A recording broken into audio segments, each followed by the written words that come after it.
Is Call of Duty dying? That seems to be the hot topic in the community right now, and I'm not talking about the restaurants. If everything pans out how I think it's going to, this is going to be my last video of the year, and every single year around this time, I start to get really reflective and introspective about things, and I feel like this is the perfect time to talk about the state of Call of Duty. But real quick before I do that, I want to ask you guys a question. What was your first ever Call of Duty game, and are you still playing Call of Duty now? Please let me know in the comments right now. I'd love to hear from you guys. For those who have been watching me for quite some time now, you probably already know my history with Call of Duty, but for those who are new here, hello, my name is Eric. I'm not British, even though I just attempted that briefly. I've been playing the Call of Duty franchise since the original Call of Duty 4 Modern Warfare, the first Modern Warfare, not the new one. We'll get into that in a sec, but basically, I've played every single Call of Duty game before COD 4 and after COD 4 ever since I first got addicted to the franchise back in 2007. But when it comes to Call of Duty games, I try to experience and enjoy as many aspects of the game as possible. In multiplayer, that means basically trying out every type of game mode, all kinds of different classes. I do still play all of the Call of Duty campaigns, and I do dabble with zombies as well. I did give Warzone a chance when it first came out, but I feel like ever since it first launched, it's been on nothing but a decline ever since. But for this video specifically, I feel like I'm mostly going to be focusing on Black Ops 6's multiplayer specifically, and the 5 key factors in the decline of players at this very moment. If you guys weren't aware, this is also kind of the basis of this video in the first place. If you look at Call of Duty on Steam charts, which is where they report the concurrent amount of players playing the game, the Call of Duty launcher, which includes Warzone, Black Ops 6, Modern Warfare 3, as well as Modern Warfare 2, has lost over 40% of the player base in the last month or so, which definitely does not sound good, and it's the reason why you're probably seeing so many different people talking about this,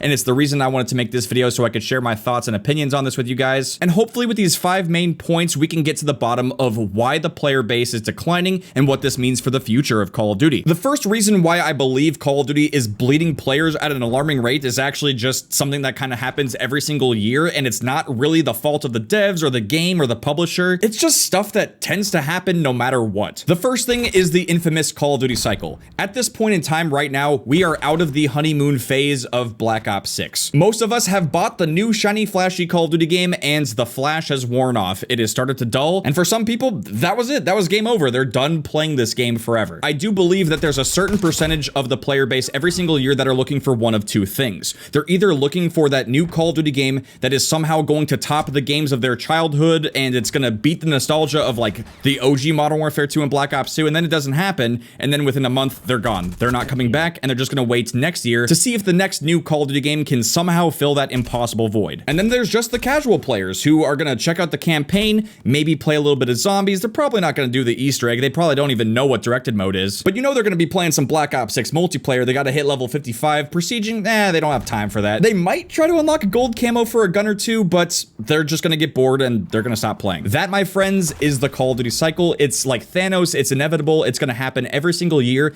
no matter how good or terrible the Call of Duty game is. And on top of that as well, there's just a lot of other external factors that pretty much always happen around this time of year. We have winter break. People maybe don't want to be playing video games nearly as much, but usually around this time of year, there's a lot of other outside competition as well. There's just a lot of other video game releases, and you can't really expect people to just stay on one game and play that game every single day forever. Now, I would say that this next thing is a little subjective, but at the same time, it's not. It's actually something that has been studied, and people's attention spans are getting worse over time. I'm calling out anyone that decided to put this video on 2x playback speed. Watch it at halftime speed. It'll actually really help with the algorithm, and it's gonna make me sound like I'm drunk, and it'll sound funny.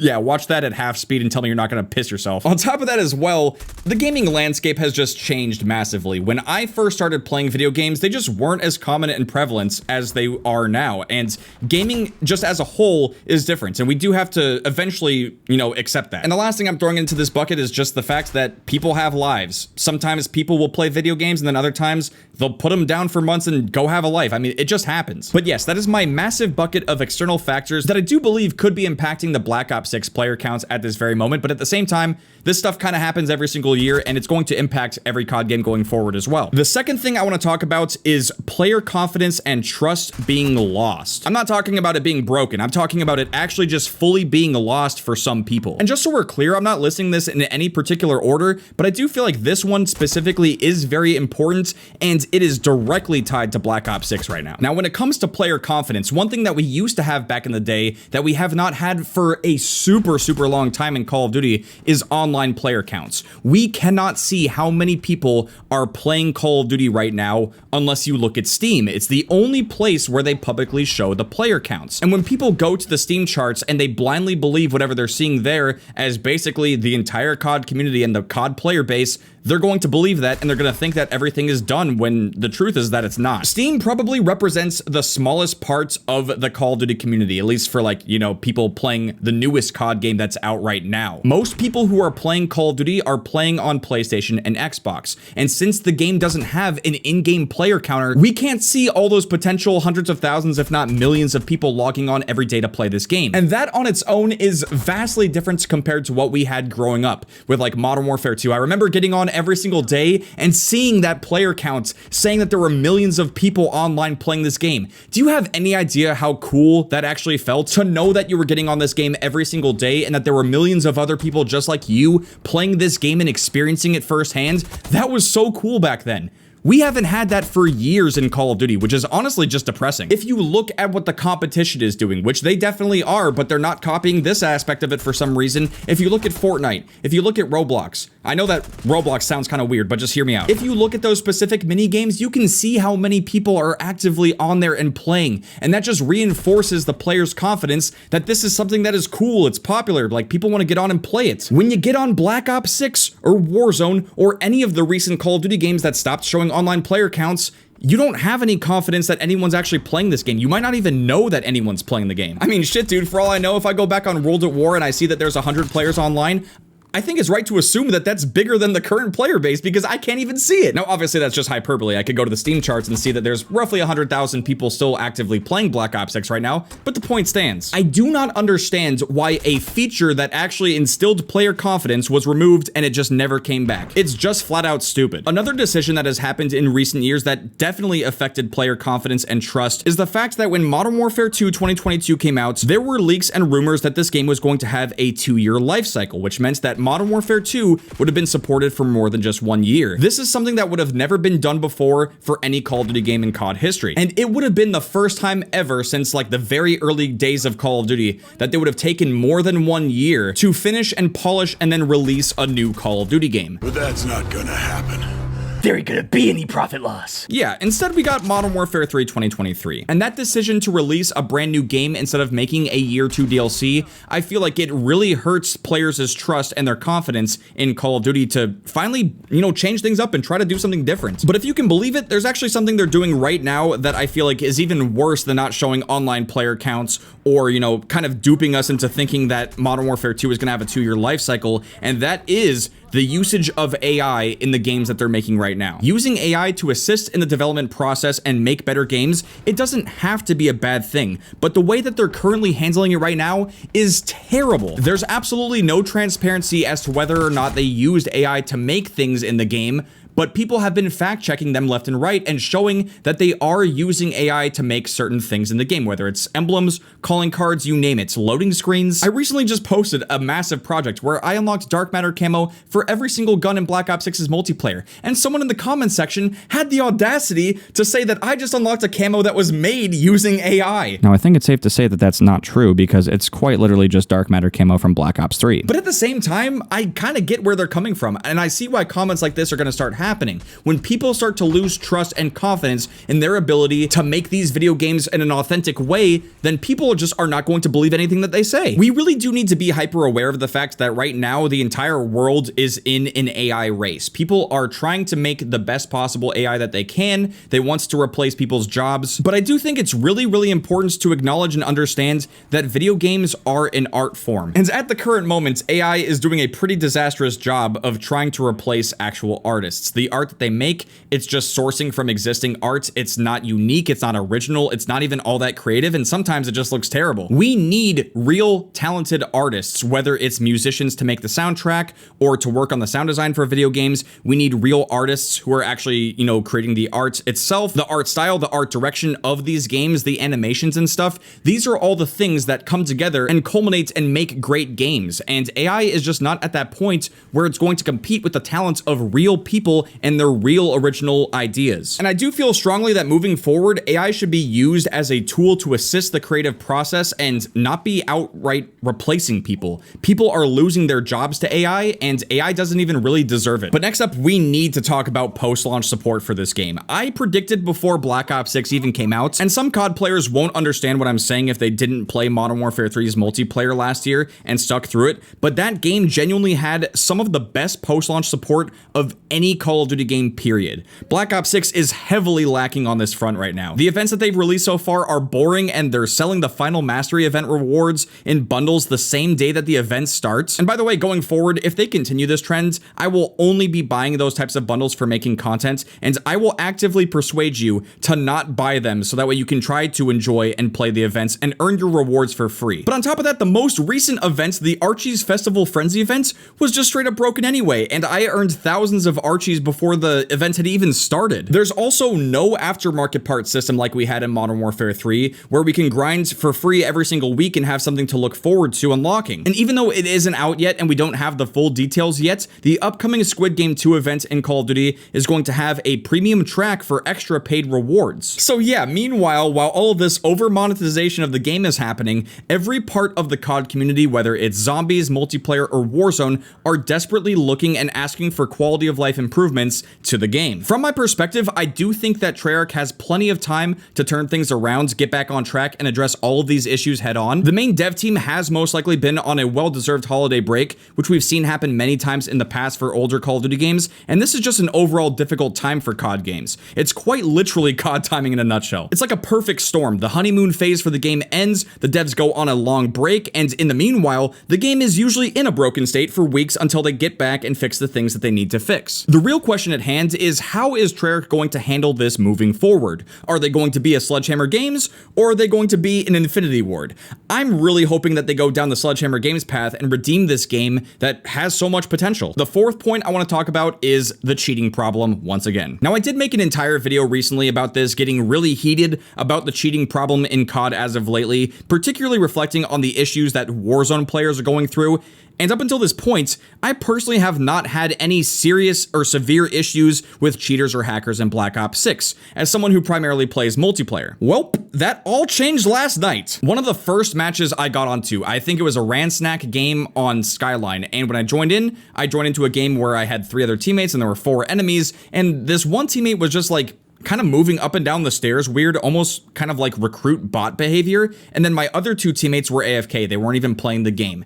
And I was just kind of observing and watching things. And then I killed one of the enemies and I noticed I ranked up. And I also earned my UAV and counter UAV off of 1 kill. And for a second I was thinking, am I in like a hacked lobby like back in the day where you get 1 kill and you get like 1,000,000 XP or something crazy and you earn all your streaks? That wasn't the case. Turns out that I killed someone who was on a 31 kill streak. And I just got that extra score from the assassin bonus. But overall, something just felt super off about this lobby. It just made no sense that there were multiple players on the other team who were really high skill and just absolutely dominating this lobby. And then the enemies were just complete potatoes. They were not doing anything at all. So yeah, that was pretty sus, but not as sus as this 10v10 match I was playing with Matt, where one of the enemies on the other team was only in 5th prestige, but they were actively using and playing the 10th prestige skin that you get for Bailey, the Art of War skin. You cannot use and unlock this skin until you hit 10th prestige, but this person was in 5th prestige. Now, I don't know about you guys, but that immediately started to set off the alarm bells. Because as far as I'm aware, I haven't seen any kind of glitch or anything like that that allows you to play as those skins and get access to that early, which leads me to believe that the only way that you can get access to that is if you're using an unlock tool.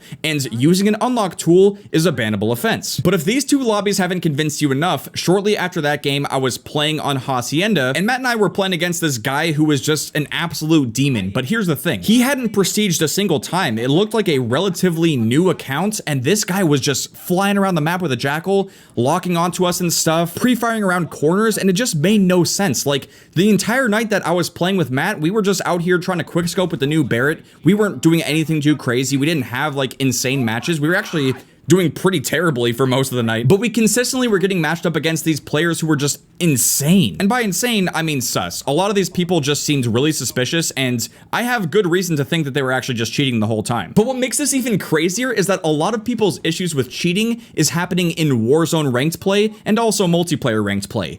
We were playing casual public matches, and these are the types of matches that we're getting. It just makes no sense. My matchmaking on Black Ops 6 multiplayer has been so bad recently, and I've never been shadow banned or had any account issues. All of these matches happened within an hour or so of each other, and it just blows my mind how bad the cheating problem is in Call of Duty at the moment. And this is why I currently can't really stomach playing Black Ops 6's multiplayer unless I'm playing with a squad or if I'm solo queuing prop hunt. And even then, there's people abusing glitches and exploits on certain maps so that way they can't get killed. It's a mess. Thankfully, I love Black Ops 6 Zombies, and it's like my safe haven. It's the one thing I can still rely on and play and have a good time consistently. But as someone who primarily buys and plays Call of Duty games for the multiplayer, I'm just massively disappointed right now. But speaking of being massively disappointed, this is the fifth and final reason why I feel like the player counts for Black Ops 6 is on the decline right now, and it is because of skill-based matchmaking. For this section, I'm gonna kind of go into a different territory because at this point, I have made plenty of videos talking about skill-based matchmaking. You guys know my takes, you know my thoughts on this. So for this section of the video, I do want to kind of take it into a different direction. We're still gonna be talking about skill-based matchmaking, but I want to talk about a different side of it. Because here's the thing, some people don't seem to grasp the concept of YouTubers or streamers or any kinds of content creators sharing clips of cherry-picked moments where they did something good or cool in a match. And some people will see those clips or that gameplay and they'll just be like, oh, this person was cheating, they were reverse boosting, two-boxing, whatever. If someone is actually reverse boosting or two-boxing or VPNing, it should be pretty obvious at this point. Signs of this would include consistently having a high KD, dropping nukes regularly, or hitting montage clips against people who should be 1v1ing dead animals instead. As someone who just plays the game normally for what it is and doesn't abuse any of these exploits, and overall just has slightly above average stats in the current modern skill-based matchmaking COD games, if they're not going to remove or reduce skill-based matchmaking or engagement optimized matchmaking, I would at least hope that they can fully patch reverse boosting, two-boxing, VPNing, and any other methods people use to exploit the game. Aside from all of the other main problems and bad things that skill-based matchmaking causes, it also has a really negative side effect on the content creation side of things too. It's hard for people to enjoy watching any kind of gameplay or clips when they're always thinking in the back of their mind, Is this person cheating? Do you think they reverse boosted for this gameplay? yeah, stuff like that. There's a reason why to this day I still include so many bad matches, bad moments, rage, and frustration with the game. It's because that is the real shit. That is the experience that so many of us go through, even the most casual of players. Recently, I started playing Black Ops 6 with my older brother, who doesn't really play Call of Duty as much anymore. You guys might remember him as Black Ops 6 is the first new Call of Duty game that he has bought and played since Black Ops 3 in 2015. I don't even know how this is possible, but he played a match and went 0 to 154. He's a level 55 casual player who's probably never going to prestige in this game, and he is suffering at the hands of skill-based matchmaking. And he fully acknowledges that when he plays with us, he's basically just fodder for the enemy team. We do need to address it, and we need to realize that the system is broken because people have clearly been able to exploit the system for quite some time now, and it needs to stop. The biggest problem with all of this is that it is killing the genuineness of the game itself, whether it's the gameplay that you actually experience or the clips or the gameplay that you watch from other people. So at this point, I would like for them to either fix all of the broken exploits that people are using to get around skill-based matchmaking, or I'd like them to get rid of it entirely. I'm still massively bummed that X-Defiant is permanently shutting down. It's the first time in a long while that I feel like I got to experience a new FPS game with no filter, a matchmaking system that felt genuine and real. Right now, I feel like I'm actively being punished for playing Black Ops 6's multiplayer solo. I mean, like, what are these lobbies? Why am I getting into this? I've shown you guys my stats on Black Ops 6 before. It's not anything special. It's not anything crazy. It is slightly above average, but I see no reason why with stats like this that I should be playing against people who are either insanely good or just straight up look like they're cheating. Look, it's pretty clear that we are in a new era, a new generation of Call of Duty. Ever since Modern Warfare 2019, All of these new Call of Duty games are clearly being designed with a new audience of gamers in mind, and the concepts of Modern Warfare and Black Ops are being used to reel us old players back in. It's a big reason why Call of Duty Vanguard is one of the biggest financial flops of a Call of Duty game, but still has better multiplayer design mechanics than Modern Warfare 2 2022, which is one of the fastest grossing COD games in franchise history. Yeah, that is pretty gross. The Call of Duty games you know and love are not coming back. You need to come back to them. If you're not happy with the state of the current Call of Duty games, you don't have to play them. If you really do feel strongly about the older COD games being better, go play them instead. The only thing that those older games are missing at this point is you. They need players online in order to thrive and for people to find games. Unlike Black Ops 6, which obviously has enough players in the matchmaking pool at the moment, if you get back on World at War and see 100 players online, that might seem small, but it doesn't mean the game is dead. That means that there is a small group of players out there waiting and hoping to relive those glory days. And if you want to as well, it's time to stop looking for that in the new games and just play the old ones. Moving forward into 2025, I'm stepping things up and we're doing things differently. If you want more information on throwback Call of Duty events like Revival Days, or even just wants to play the older COD games from time to time, you can join the YouTube channel as a member or throw me a Twitch Prime sub and join the Merc Music Discord, or you can follow me for free on Twitter where I'll be announcing these events. 2025 could be a very interesting year. I'm definitely still going to be playing and posting Black Ops 6, but I'm not gonna lie, man, these last couple of weeks, it's been feeling like it's a chore to get on it and try to find some enjoyment in Black Ops 6, and I'm really not enjoying that, and I want to do some throwback Call of Duty. I want to play some other games and stuff, but at the same time, I know that a lot of you guys do want to see some new Black Ops 6 stuff as well, so I'm just gonna try to do it all, and yeah, we'll just kind of go from there. But with that being said, thank you guys very much for watching this video. I love you guys. Hope you have an amazing new year, and if you did enjoy this video and you want to see some more stuff like this, make sure to drop a like, subscribe if you're new. I'll see you guys later. I've come. Train go.